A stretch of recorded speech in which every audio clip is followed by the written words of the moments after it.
দাদুর ঘরে দাদুকে ঘিরে আমরা গোল হয়ে বসেছিলাম। শিমুলতলা গ্রামটাতে ইদানিং সন্ধে হলেই লোডশেডিং হচ্ছে। দিদা তাই দুঃখ করে বলছিল, তোরা এলি আর কারেন্ট যাওয়া শুরু হলো। তবে তাতে আমাদের অসুবিধার কিছুই হচ্ছিল না। বাড়ির চারিদিকেই গাছপালা, কাছেই পুকুর, দুপুর গড়ালেই বেশ মিঠে বাতাস বয়।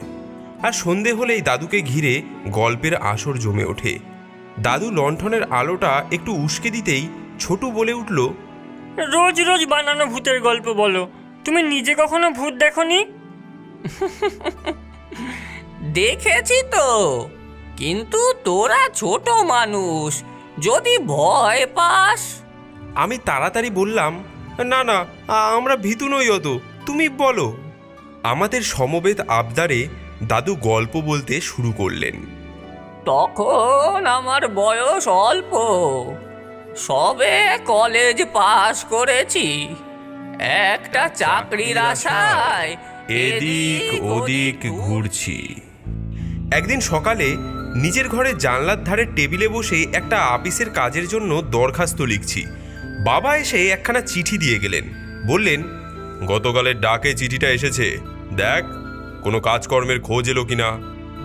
চিঠিটা হাতে ধরিয়ে দিয়ে বাবা পাশেই দাঁড়িয়ে রইলেন, হয়তোবা ছেলের চাকরি পাকা হওয়ার খবর শুনবেন বলেই। যাই হোক, আমি চিঠি খুলে দেখি আমারই এক কলেজের বন্ধু অনিল চিঠি লিখেছে। আমি জানতাম সে মুর্শিদাবাদেরই কোনো একটা গ্রামের ছেলে। কলকাতায় পিসির বাড়িতে থেকে কলেজে পড়তো। পড়াশোনা শেষ করে আবার গ্রামে ফিরে গেছে। চিঠিতে সে লিখেছে, ভাই নির্মল, কলেজের শেষ বছর থেকেই তুই চাকরির সন্ধানে ছিলি।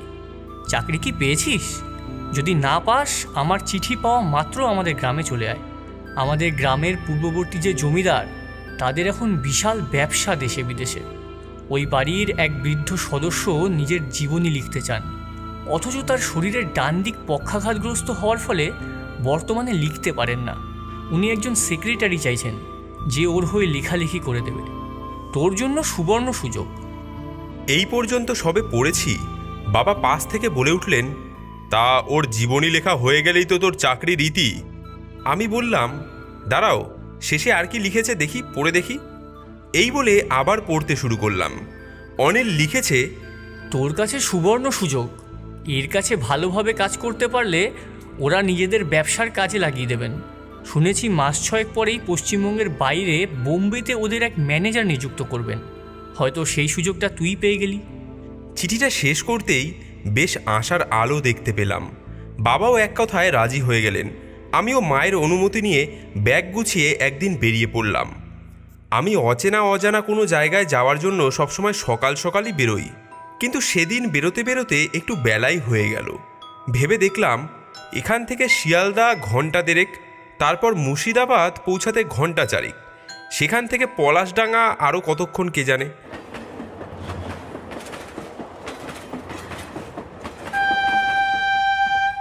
ট্রেন লেট ছিল। পৌঁছালাম যখন তখন বিকেল।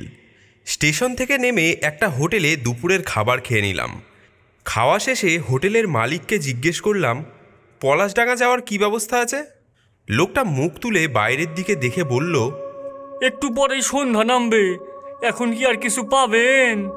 ওই দিকটা একদম পা রাখা। ফেরার সময় ভাড়া পাবে না বলে কোনো গাড়ি যেতে চায় না। শুনে একটু চিন্তায় পড়লাম। ব্যাগটা কাঁধে নিয়ে বেরিয়ে পড়লাম। যেদিকে বাস স্ট্যান্ড সেদিকে গিয়ে দেখি পরপর কয়েকটা বাস দাঁড়িয়ে।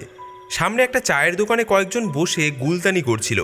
তাদের কাছে গিয়ে জিজ্ঞেস করলাম, পলাশডাঙ্গা যাওয়ার বাস পাওয়া যাবে? তাদের মধ্যেই একজন বলল, পলাশডাঙ্গায় কোনো বাস যায় না, যেতে হলে সাইকেল ভ্যানই ভরসা। আমি বললাম, সাইকেল ভ্যান কোথায় পাবো?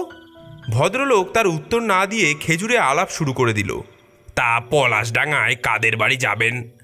কি যেন মনে করে জমিদার বাড়ির কাজের কথাটা না বলে বললাম, কলেজের এক বন্ধুর বাড়ি। লোকটা বোধহয় আরও একটু আলাপ জমানোর ইচ্ছা ছিল, কিন্তু আমি আকাশের দিকে তাকিয়ে দেখলাম সন্ধে হয়ে আসছে। তার ওপর আকাশে একটু মেঘও দেখতে পেলাম। বললাম, ভ্যান কোথায় পাবো যদি একটু বলেন, সন্ধে হয়ে আসছে কি না? ভদ্রলোক হাত তুলে কোন দিকে যেন দিক নির্দেশ করে জানালেন, ওইদিকে দেখুন গিয়ে, নিতাই যদি থাকে। বুঝলাম নিতাই হলো ভ্যানওয়ালা।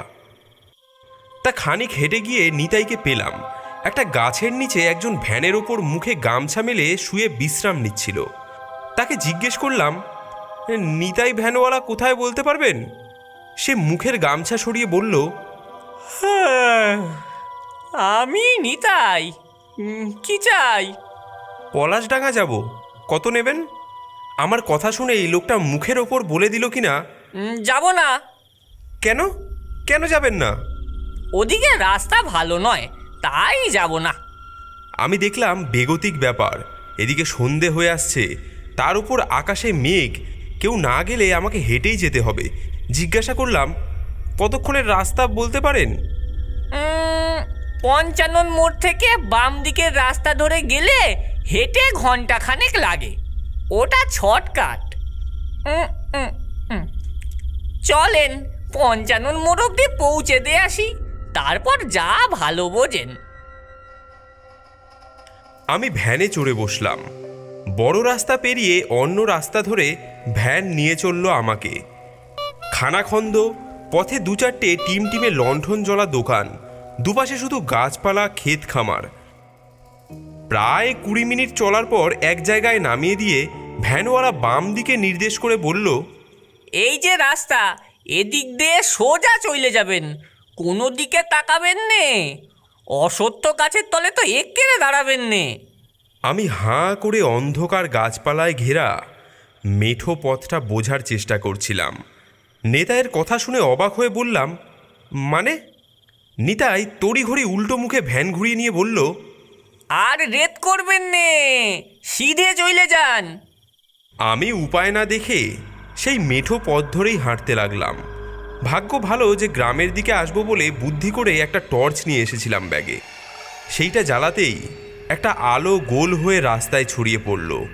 তাতে খানাখন্দে পড়ার হাত থেকে বেঁচে গেলুম বটে, কিন্তু সেই আলোয় আধার যেন চারপাশে আরও চেপে ধরল। রাস্তার ধারে গাছগুলো ঝুঁকে এসেছে পথের উপর। আমি চুপচাপ চলেছি।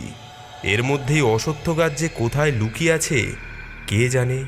তার তলায় দাঁড়ালেই বা কি হবে তাই বা কে জানে। একটু ভয়ে ভয়ে পথ হাঁটছি, এমন সময় জোরে বৃষ্টি নামলো। আমি চট করে একটা গাছের নিচে দাঁড়িয়ে ব্যাগ হাতড়ে আপন মনে বলে উঠলাম, এই যা, ছাতাটা আনিনি। তারপরে কি যেন মনে হতে টর্চটা গাছের দিকে ঘুরিয়ে ভালো করে দেখে স্বস্তির নিঃশ্বাস ফেললাম। যাক বাবা, এটা অন্তত অসত্য গাছ তো নয়। ভাগ্য ভালো ছিল, একটু দাঁড়াতেই বৃষ্টি কমে গেল। আমি তাড়াতাড়ি হাঁটতে লাগলাম। মেঠো পথে কাদা হয়েছে, পিছলে পড়ার আশঙ্কা বেশ। মনে মনে প্রমাদ গুনলাম, হে ভগবান, কোথায় যে এসে পড়লাম। গ্রামে পৌঁছাতে কতক্ষণ লাগবে কে জানে। উমা, সামনে একটা বড়সড় বাঁশঝাড় পেরোতেই দেখি একটা বাঁধানো গাছের নিচে বয়স্ক কজন মানুষ বসে বসে হুঁকো টানছেন আর মাথা নাড়ছেন। এমনভাবে মাথা নাড়ছেন যে দূর থেকে দেখে ভাবলাম কোনো বিশেষ বিষয় নিয়ে আলোচনা হচ্ছে বুঝি। এতক্ষণ পরে এতগুলো মানুষ দেখে আমার ধরে প্রাণ এলো। আমি ওদের সামনে গিয়ে পেন নাম ঢুকলাম। নমস্কার মশাইরা, পলাশডাঙ্গা কত দূর একটু বলতে পারেন? তারা আমার দিকে তাকালেন। একজন বিগলিত স্বরে বললেন, পলাশডাঙ্গা যাবে ভায়া? তা এক ছিলিম তামাক খেয়ে যাও। আমি কোনো কালেই ধূমপান করি না, তাই বললাম, দেখুন রাত হচ্ছে, আমিও ভিজে একসা, তাড়াতাড়ি পৌঁছতে পারলে বাঁচি। একজন মজার সুরে বললেন, আরে বসো বসো, এক চিলিম না টানলে আমরা বাবু তোমাকে রাস্তা বলছি নে। অগত্যা গাছতলায় বসে হুঁকোটা হাতে নিতেই শিউরে উঠলাম। এ তো দেখছি অসত্য গাছ। মনে মনে ভাবলাম, নিতাই ভ্যানওয়ালা বারণ করেছিল এর নিচে দাঁড়াতে, কিন্তু এতগুলো লোক বসে আড্ডা দিচ্ছে, তাহলে কি নিতাইয়ের মাথায় ছিট আছে? ভাবতে ভাবতেই দেখি একজন লোক একটা গামছা নিয়ে আমার মাথা মোছাতে আসছে। সে বলল, ভিজেছ তো ভায়া বেশ, মাথাটা মুছে নাও। তার কথা শুনে অন্য আরেকজন মজার সুরে বলে উঠল, দেখিস ভদ্রলোকের মাথাটা যেন আবার তোর মতো নড়িয়ে দিস না। সেই শুনে যেই লোকটা গামছা নিয়ে এগিয়ে আসছিল সে আক্ষেপের স্বরে বলে উঠল, আমার কথা ছাড়ো তো, রেলে মাথাটা কাটা পড়লো, তারপর আর ঠিক মতো জোড়া হলো কই, নড়বড়েই রয়ে গেল। এসব শুনে আমি প্রথমে ভাবলাম ওরা নিশ্চয়ই মজা করছে। তারপর দেখি কিনা লোকটার মুন্ডুটা সত্যি সত্যি ঘাড়ের ওপর থেকে ঢক ঢক করে নড়ে উঠলো। আর তারপরে লোকটা গেল রে, আমার মুন্ডুটা গড়িয়ে গেল। বলতে বলতে লোকটার মুন্ডুটা ঘাড় থেকে খুলে ঢকাস করে নিচে পড়লো। আর অন্যেরা সমস্বরে বলে উঠলো, আরে ধর ধর ধর, আরে গড়িয়ে গেল, আরে ধর। বলে মুন্ডুটাকে ধরতে এগিয়ে গেল। এই দেখে তো আমার আত্মারাম খাঁচা ছাড়া অজ্ঞান হয়ে যাবো এমন অবস্থা। কিন্তু নিজের প্রাণ বাঁচানোর তাগিদে আমি উঠে দাঁড়িয়ে দৌড় মারলাম যেদিক থেকে এসেছিলাম সেই দিকেই। ভগবানই জানেন কোন দিকে কত দূর পলাশডাঙ্গা। আমার আর পলাশডাঙ্গা দিয়ে কাজ নেই। আমি দৌড়াচ্ছি দেখে পিছন পিছন ওইসব লোকগুলো হাওয়ায় ভেসে ভেসে উড়ে আসতে লাগলো। আমি পিছন দিকে সেই সব দেখতে গিয়ে ঠকাস করে কিসের সঙ্গে যেন ধাক্কা খেলাম। চোখ খুলতেই ভয়ে আটকে উঠলাম। দুটো লম্বা মতো পা গাছ থেকে ঝুলে আছে, আর আমি সেই পায়ের সঙ্গেই ধাক্কা খেয়েছি। এমন সময় গাছের উপর থেকে জিরাফের গলার মতো লম্বা একটা গলা এঁকে বেঁকে আমার দিকে নেমে এলো। তার ডগার মাথাটা দেখি এক টিকিওয়ালা বামুনের। ভয়ের চোটে মুখ দিয়ে বেরিয়ে গেল, ও মাগো, এ তো ব্রহ্মদত্তি। সে মূলোর মতো দাঁত বার করে টিকি নাড়িয়ে আমাকে জিজ্ঞেস করলো, ও হে ছোকরা, তোর নাম কি? কোথায় পালাচ্ছিস? আমার তো তখন ভয় দাঁত কপাটি লেগে যাওয়ার উপক্রম। কোনো মতে বললাম, আমাকে ছেড়ে দিন প্রভু, আমি কিচ্ছু করিনি। আমার কথা শুনে ব্রহ্মদত্তি মশাই বেদম রেগে ধমক দিয়ে উঠল, কিছু করিসনি মানে? দেখছি করেছিস। আমি তো ভয়েই মরতে বসেছিলাম। তার সঙ্গে অবাক হয়ে জিজ্ঞেস করলাম, কি করেছি প্রভু? আমি কিছু করিনি, আমাকে ছেড়ে দিন। ব্রহ্মদত্তি আরও রেগে গেল সে কথায়। রেগে গিয়ে ছোট্ট করে একটা গাঁটটা মেরে বলল, তুই ওদের হুকো চুরি করে পালাচ্ছিস দেখতে পাচ্ছি, আর বলছিস কিচ্ছু করিনি। এমন সময় পিছন থেকে কারা যেন বলে উঠল,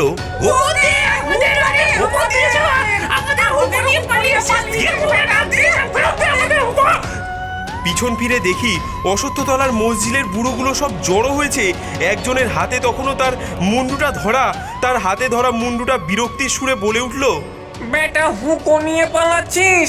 তোর জন্য মুন্ডু হাতে করে এতটা দৌড়ে আসতে হলো। আমি তাকিয়ে দেখি সত্যি আমাকে যেই হুকোটা টানতে দেওয়া হয়েছিল, ভয়ের চোটে আমি সেখানে সঙ্গে নিয়েই দৌড় মেরেছিলাম।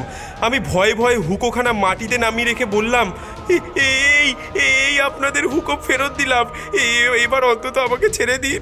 আমার কথা শুনে ব্রহ্মদত্তি মশাই বললেন, ওরে, লোকটা মন্দ নয়, ভালোই। ওকে কেউ একটু বাড়ি পৌঁছে দিয়ে আয়। কথাটা শেষ হতে না হতেই মনে হলো যেন আমি হুশ করে বাতাসে ভেসে পড়লাম। আর পরক্ষণেই দেখি বাড়ির দরজার সামনে এসে দাঁড়িয়ে। দরজায় ঠক ঠক করতেই বাবা দরজা খুলে অবাক হয়ে বললেন, এ কি, পলাশডাঙ্গায় যাসনি? আমি মাথা নিচু করে বললাম, না, যাওয়া হলো না। বাবা জিজ্ঞেস করলেন, এই মাঝরাতে কেমন করে ফিরলি? আমি হাত উল্টে বললাম, সবই তেনাদের দয়া। বাবা বুঝলেন কিনা কে জানে, তবে আমি আর কোনোদিনও পলাশডাঙ্গা যাওয়ার সাহস দেখাইনি। দাদু বানিয়ে বানিয়ে কেমন গল্প বললো দেখলি? তুমি ভূতের থেকে হুকো খেয়েছো, আবার গাঁটটাও খেয়েছো দাদু। চুপ চুপ, তোদের দিদা যেন জানতে না পারে।